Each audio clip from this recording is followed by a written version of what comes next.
Would you believe that mindfulness meditation actually makes people more selfish? It's pretty hard to believe, isn't it? You'd think that when we meditate more, we become less selfish and more enlightened human beings. Yet it turns out that this isn't necessarily the case.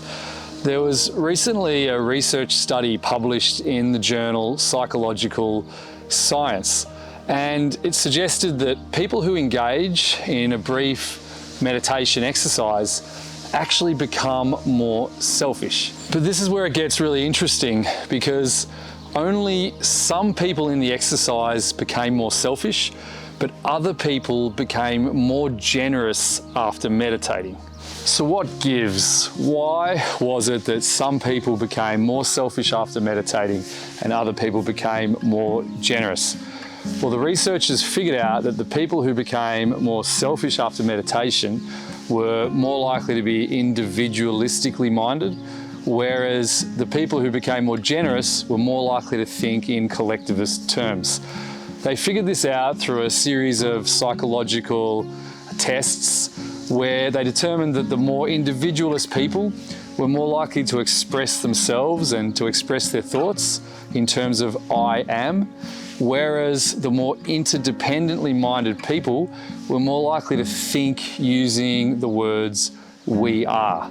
And I found this really interesting because I think there's a bit of a difference between Western cultures and Asian cultures with the way we think about ourselves. In general, in Western cultures, we're encouraged to think in terms of ourselves. We're encouraged to be more individualist. We're encouraged to think for ourselves.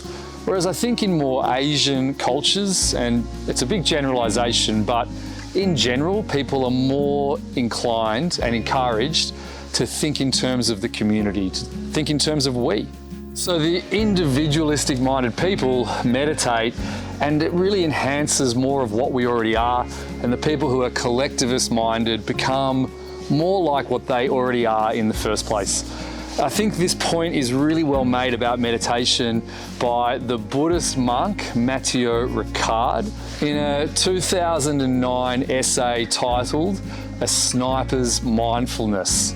And he writes, "A sniper waiting for his victim, he can be one-pointedly concentrated, abiding unwaveringly in the present moment, calm and poised. The sniper is able to maintain his attention over time and bring it back to his target as soon as it wanders. To succeed in his ominous goal, he has to ward off distraction and laxity, the two major obstacles to attention." So the sniper is using mindfulness to become much better at his goal of being an effective killer. And Ricard continues in his essay, "Bare attention, as consummate as it might be, is no more than a tool that can certainly be used to achieve enlightenment and is needed for this purpose, but which can also be used to cause immense suffering. Obviously, what is entirely missing is the ethical dimension of a mindfulness that deserves the qualification of wholesome and can lead to enlightenment." So what does it mean for all of us who are starting to embrace mindfulness as a really powerful tool of spirituality? Well, the researchers in that study ended up suggesting that people can shift the nature of their thoughts from I am to we are if they so choose. And I think this is a really good point, and it's that meditation can be an incredibly effective tool, but it shouldn't negate the kind of work that would be really healthy for many of us to embark upon when it comes to transforming at a much deeper level the way we think about ourselves and the way we think about the world around us. As for what we should do with that knowledge, I think it's really up to each and every one of us to chart our own pathway forward.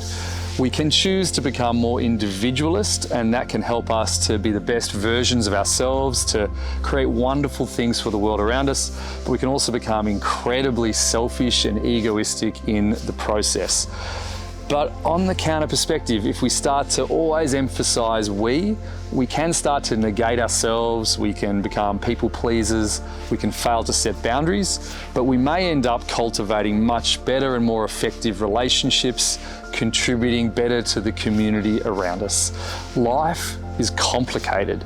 It's up to each and every one of us to figure out what our values are and the way we want to live our lives. I just think we need to bear in mind that meditation in and of itself on its own isn't necessarily the tool that will bring us to enlightenment.